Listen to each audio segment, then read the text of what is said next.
សូមគោរពជំរាបសួរពុកម៉ែបងប្អូនសាជាថ្មី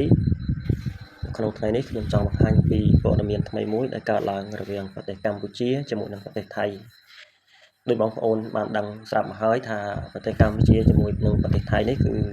មានការឈ្លានពានពីសំណាក់ប្រទេសថៃរយៈពេលកន្លងមករយៈពេលតាំងពីខែកក្កដារហូតមកដល់សប្តាហ៍ថ្ងៃគឺមិនទាន់មានភាពធូរស្បើយនៅឡើយទេជាក់ស្ដែងនៅក្នុងរូបភាពដែលបងប្អូនឃើញការឈ្លានពានថៃជាបន្តបន្ទាប់រហូតតាំងពីហេតុដល់មន្ជ័យព្រះវិហាររហូតធ្លាក់មកដល់ខេត្តបន្ទាយមានជ័យមានការរាយបន្លាលុះនិងដាក់មានក៏ដូចជាបានចាក់នៅសំឡេងខ្មោចចាក់នៅសំឡេងឆ្កែលូដើម្បីបំផិតបំភ័យដល់ប្រជាពលរដ្ឋដែលរស់នៅតាមតំបន់ជ័យដែនហើយបងប្អូនឃើញនៅក្នុងរូបនេះស្រាប់នេះគឺជាស្ថាបនិកក្លានអាចដែលបងប្អូនបានដឹងទាំងអស់គ្នាថាជាអ្នកជ្រុលនិយមម្នាក់នៅក្នុងប្រទេសថៃហើយមានការគ្រប់គ្រងពីសំណាក់ប្រជាជនថៃខ្លាំងមែនទែនក្នុងការរៀបគម្រោងធ្វើបាបប្រជាពលរដ្ឋខ្មែររបស់យើងនេះបងប្អូនអាចចាំមុខវាទុកទៅស្ថាបនិកក្លានអាចហើយឡានរបស់គាត់គឺពិតជាមានការគ្រប់គ្រងពីសំណាក់ប្រជាជនថៃក៏ដូចជារដ្ឋាភិបាលថៃពុំមានការរារាំងខាត់ខាំងបុគ្គលម្នាក់នេះទេគឺបណ្ដោយឲ្យបុគ្គលម្នាក់នេះបន្តនៅភាពជ្រុលច្បល់នឹងការឈ្លានពាននឹងការរំខាននឹងការរំលោភសិទ្ធិមកលើប្រជាពលរដ្ឋខ្មែរដែលរស់នៅតាម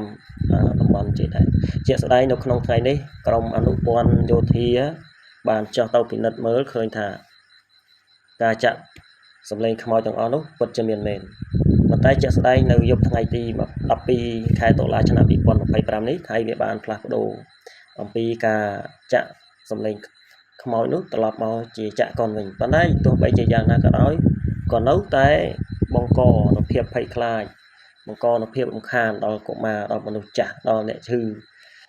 ធ្វើឲ្យពួកគាត់នោះមិនបានរស់នៅក្នុងសុខសន្តិភាពដែលជាអ្វីដែលមនុស្សជាតិទូទាំងប្រទេសចង់បាននេះបើយើងយោងទៅតាម Fresh News ដែលលោកបានចុះផ្សាយថាថៃនឹងពិតជាបានចាក់សម្លេងកុនដោយបើកពន្លឺខ្លាំងហើយយើងដឹងហើយថាអ្នកដែលរស់នៅជ័យដែនគឺគ្មានមនុស្ស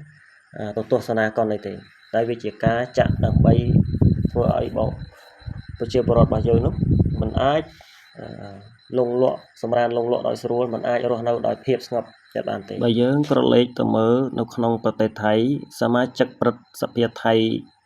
ម្នាក់ត្រកូលអាប់តុលលោកស្រីអង្គ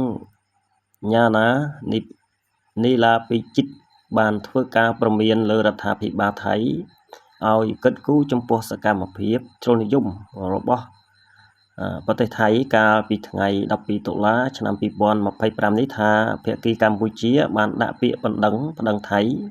ទៅកាន់អង្គការសហប្រជាជាតិរួចរាល់អស់ហើយអំពីសកម្មភាពរបស់ថៃក្នុងការចាក់ភ្លេងខ្មោចសម្លេងឆ្កែលូនិងសម្លេងយន្តហោះដែលជាការរំខានដល់សុខភាពផ្លូវកាយនិងផ្លូវចិត្តដែលជាការបង្កឲ្យមានការថប់បារម្ភដល់កុមារដល់ស្ត្រីចាស់ជរាអ្នកជំងឺជនពិការជាពិសេសពលរដ្ឋខ្មែរនៅក្នុងភូមិព្រៃច័ន្ទតែម្ដងលោកស្រីសង្កត់ធ្ងន់ថាសកម្មភាពដែលថៃកំពុងធ្វើនេះគឺកំពុងតែរំលោភយ៉ាងធ្ងន់ធ្ងរចំពោះបទឈប់បាញ់និងការបំពានគោលការណ៍រដ្ឋធម្មនុញ្ញនៃអង្គការសហប្រជាជាតិលោកស្រីចង់ដឹងថាតើរដ្ឋាភិបាលថៃនឹងដោះស្រាយបញ្ហានេះជាមួយនឹងកម្ពុជាលើឆាកអន្តរជាតិក្នុងទឹកមុខបែបណាវិញបើអន្តរជាតិដឹងឮរឿងនេះហើយបាទនេះគឺជាការផ្សព្វផ្សាយដែលនៅក្នុងប្រទេសថៃកំពុងតែលើកឡើងដែលបង្ហាញអំពីភាពភ័យខ្លាចឬក៏ព្រួយបារម្ភអំពីការប្តឹងរបស់កម្ពុជាទៅកាន់អង្គការអន្តរជាតិ